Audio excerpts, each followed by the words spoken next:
Howdy y'all, welcome back to the channel. I'm Hammerhead and I hope you're having an amazing day. Y'all, it is December 21st, which means it's the winter solstice, which means it's the shortest day of the year, which means the days are only gonna get longer from here. We're gonna make it. We're not gonna get sad. We're gonna enjoy the longer days now. Just a PSA, which is very exciting. So y'all, because 2025 is coming to an end, I can't believe it. This was oh my gosh. And it was genuinely a really great 2025. Personally, for me, one for the books. It was great. I moved, I traveled the world, I quit my job. It was really nice. Like, I had so much fun with my friends. I made so many incredible memories. And I'm just really proud of like going after my dreams, chasing my dreams, and like kind of coming to like some realizations of what I want in my life, what path I want to take, how I want to get there, all these things. And so I want to continue this, progression. I want to continue this. I want this momentum to continue. I want to continue going into 2026 with that same energy, that same optimism and enthusiasm and like joy of like a new year and new beginnings and new goals and continuing to go for the life that I want. So with that being said, here is how I am going to manifest, goal set, plan, dream, vision board, all that good stuff. Here's how I'm going to basically plan my entire 2026 in, I think, the best way possible. So let's get into it. So I think it's always really important that before you look forward, you got to look back a little bit. You got to take a quick review. You got to say, hey, what were some highlights? What were some lowlights? What were things that could have been better? What were opportunities that I should have chased or I should have gone after? Just different things that happened. So let's review what we did, but also let's make sure to be very kind to ourselves. This is not an opportunity to bash yourself and hate yourself and be like, I didn't do this and I'm mad at myself for not doing that and all that stuff. No.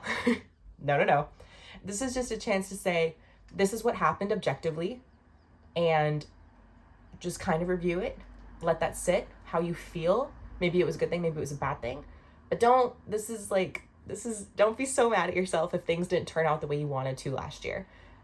Because we have the future for a reason. It allows us to kind of understand how we feel, how that choice made us feel, and then how we can change that choice in the future, should it arise again.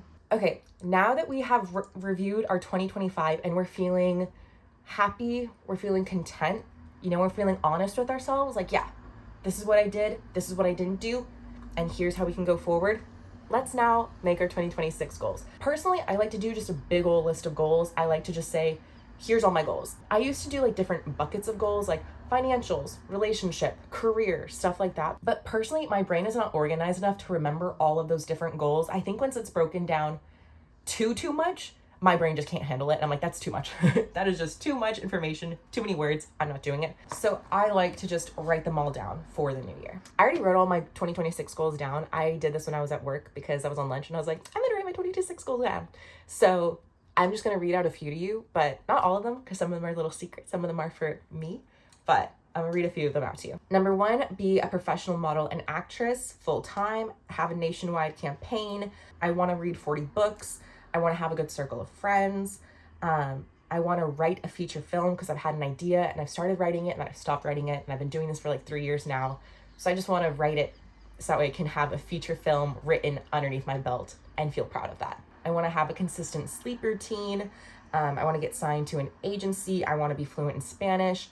Just like, they're different variables of goals. Some of them are pretty lofty and then some of them are a little bit chiller. And I think it's kind of nice to have a good mix of like, okay, yeah, like sleep for 8 hours a night, but also book a nationwide campaign. You gotta have balance in life. So with your 2026 goals written out, I haven't done this before, but I think it'll be fun to gamify it and make a bingo card. For making a bingo card, I think this one, take a few of your goals, take some harder goals, take some easier goals, and kind of mix them together, along with, things to check off that aren't on your goal list. Like, I was looking at my sister's and hers was like meet 10 new cats. And I love that. Having easier and funnier goals on your bingo card, I think, will make those bigger goals not look as scary or stressful, because it's like, oh, like having like get signed to an agency right next to like host a barbecue, like those are pretty, it kind of makes things more real and not so lofty. You know what I mean? It doesn't put like your big goals on too high of a pedestal, which I think is really important, because sometimes we can be like, that goal is so big and so lofty, and I'm just not the person who can get it because it's on this pedestal. It's like, no, like everything is real and everything is achievable and on your same level. So with your 2026 goals, make a little bingo card, have some fun with it, make it a little silly, and enjoy that. It's so hot in here. My radiator is working overtime. Also, if you're enjoying this video so far, if you could please like this video, give it a thumbs up, I would really appreciate it. And hit the subscribe button to make sure you don't miss any more videos. And then also hit the bell, so that way you can also get notifications. Woohoo! Yes, do all the things. And also, I would love to know what your goals are for the new year. What are you working towards? I would love to cheer you on, because it can be really hard and stressful and scary to like go after new things and chase your dreams. But hey, just let me know what you're working on, and I'd love to like cheer you on. We have reviewed our year so far. We have written out what we want to happen in the new year, and we've also gamified it a little bit with a bingo card. Now comes the more intense part, the Harada Method. Disclaimer, disclaimer, disclaimer. I am not an expert on the Harada Method. The Harada Method is a goal setting method, and it is a very extensive method. I have not done a lot of research. I've done a little bit of research into this, don't get me wrong, but I've not done as much research as another person may have done. I'm gonna link a video down below of a guy breaking down this method that was pretty darn clear. I really enjoyed watching him. I'm going to be focusing on the main matrix, like the 64 square matrix that you make in this method, but there's like 20 different steps, and making this like goal setting matrix is just one of the steps. So there's that. So we're going to be diving into a tiny part of this big method. So if you want to learn more about it, I would highly recommend you watch his video down below. This chart contains 81 boxes. At the center is the ultimate goal. It is surrounded by 8 smaller tasks that the individual believes are required to support the central goal.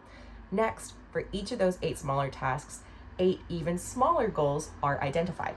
So I came across this method because I saw a video talking about Shohei Ohtani, one of literally the best baseball players in the entire world. Like, he is like that guy. He is incredible. But so Shohei Ohtani's ultimate goal was to get drafted first overall for 8 teams. So his goals to support that would be body control, sharpness, mental toughness, speed of 100 miles per hour, personality, karma, and pitch variance. And then he broke it down of like, okay, body, you know, taking care of your body, your flexibility, your stamina, but also karma, you know, taking care of your equipment, being positive, reading books, showing respect to umpires, you know, keeping your room clean.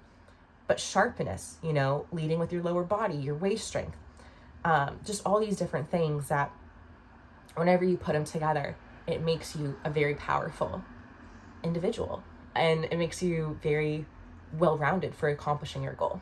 So I started working on my own open 64 matrix, and my ultimate goal is to become a professional model and actress. So I identified that the 8 things that will support this ultimate goal would be having my work ethic, the look, personality, connections, body of work, luck, audience, and attitude. And then I went in and I broke down having a good work ethic. That means studying the past masters. Another goal of having a good work ethic, I think, is having organized documents, whether that's invoices, scripts, talent release forms, all these things, making sure everything is organized and clean, and I have read everything through. Being open to critiques, preparing in advance, reviewing a script, reviewing what, the client wants out of a photo shoot, doing research on the photographer, doing research on a timepiece, a specific accent, making sure I'm prepared in advance. Showing up early to set, showing up early to an audition, having the look, making sure I go to a workout class once a week, making sure I walk 7,500 steps a day, wearing well-fitted clothes, wearing clothes that fit me and make me look good, keeping my hair and my nails tidy. Like, that's a very small thing, but I think like God is in the details, like paying attention to, making sure your nails always look nice will thus spread into you making sure that you always leave the house looking nice. And what if one day you walk past a scout and the scout sees that you look nice and then you get signed? Like, just making sure whenever an opportunity presents itself, you're already good to go. You're able to take it and you're able to say, yeah, like I'm ready in this moment. In college, Tom Brady, he was not like the first string, he was not first string on the football team. But whenever he went to practice, whenever he was practicing games and plays and all this stuff, he would make sure every single practice he was practicing like he was starting the game. He was practicing like he was, the best player on that team. He was practicing as if he was always going to be starting the game. You know, he was putting himself in that mindset to always be ready. So that way, whenever the opportunity did eventually arise of like, hey, you're going to have to be on on the first string for the team, he was ready. He knew how to practice. He knew that feeling. He had gone through the motions already of what being on the first string line of football. I don't watch a lot of football. He already knew exactly how throwing like a first string football player would feel because he had practiced it in practice so many times. Whenever you've already done all the work and that opportunity does come, you're ready to go. You don't need to fumble and be like, like you're not stressed because you've already done the work. You've already been practicing and acting like a first string football player. I've already been behaving and taking care of myself as if I'm already an Oscar winning actress. You know, I have prepared myself for an opportunity.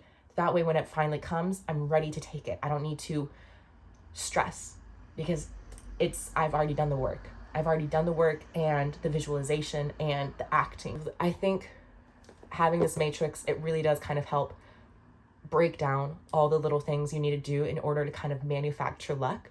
I think this is a really cool method. I'm really excited to see how it pans out. I've enjoyed working on it. I need to finish it, but so far it's been very, very cool and eye-opening. Now that we've kind of planned out our year and we have our big goal and we're breaking it down, let's put it all kind of back together with a vision board. So let's start pulling our different visual pieces together. I like going to Pinterest. I also use like some magazine scrapbooking. And I think here's a tip, also use images that you took, because I think that also just adds a sense of realness of like, I took this photo and this, you know, amazing photo that I didn't take that I, you know, is from a magazine. Kind of putting them equal, I feel like in your soul and in your mind kind of makes it those things, it grounds that, you know, beautiful red carpet photo or, you know, that beautiful beach photo that is in Bali that you really want to go to. It kind of grounds it a little bit because it's like, okay, like if I took this, then I can take that. I think it kind of puts things on like a more even playing field again. It's like the bingo card. It kind of makes things not so precious or on a pedestal, but like your photos and these other photos are one and soon you can take that photo. I think it kind of gives that energy. So start pulling together your different images of what you want your year to look like, what you want to bring in, what you want to feel. And then I think also, okay, it started getting dark, so I turned on my sunset lamp, so hopefully it's a little bit better. But I think making sure that you have your photos mixed in with these like professional photos, these aspirational photos, does make things feel more real and grounded in your mind. And a second tip, make sure that you have the long game, what you want. So if you want to, the long game, like say your goal is to, you know, win a surf competition, you know, have like the medals and like the surfing competition there, but also have like have things that represent your main goal, right? But also have things that are the steps along the way. So maybe it's like images that represent practicing every day or working out or, you know, taking care of your equipment, taking care of your board, enjoying like taking care of like the environment of nature, like making sure that every step along the way is visualized, is romanticized. So your mind is able to kind of start looking for opportunities to make that first step happen, so you can make that second step happen, that way you can make that third step happen, which then leads you to your final goal. Because everything is you know, there's steps to everything, there's levels to everything. And then once you have all your images together, of course, let's put them all together. Personally, I am one of those people that likes to do it physically. I like to cut things out, I like to feel it. I think having like images printed out that you're cutting and physically moving with your hands, I think it just adds a certain extra feeling. I love having things be tactile. I think making your vision board with your hands is just very special. However, that's just me. If you want to make yours digitally, do that. Just make it, print it out, hang it up on your wall, put your vision board as like your phone background, your screen background, you know, just like have it everywhere, have it somewhere that you can look at it a decent amount and be like, okay, this is what I'm working towards. Yes, okay, that's what I want. Yes, how can I do that? That way you're always constantly looking for those opportunities, and you're able to accomplish what you want. So we have reviewed our 2025. We've written our goals for 2026. We have made a little bingo card. We have broken down our ultimate goal into tiny, tiny, tiny little pieces. We visualized how that would feel, what steps we need to take to get there. And then we made a vision board, and it is now hanging up somewhere in our room. And we've done it. We have planned for 2026. I hope that this is a great year for you. Genuinely, from the bottom of my heart, I really, really hope that if you're watching this, I really hope your goals come true. And I hope you have the courage to go after the opportunities and chase what you want and not feel scared or like ashamed or embarrassed about what you want, about asking for what you want and then going after it. I hope you're able to just go after it. And if you are, scared, ashamed, embarrassed, I hope you're able to say, that's okay, I'm feeling that way, and I'm still gonna go after what I want because that's what you deserve. So yeah, I really hope you enjoyed this video. I hope it was helpful, and I hope you're feeling inspired and ready for the new year and everything, and I just hope it comes with so many blessings and happiness. I'll see you all in my next video. I'm wishing you a very happy holidays and a Merry Christmas if you celebrate it, and yeah, okay, I'll see you in the next one. Bye.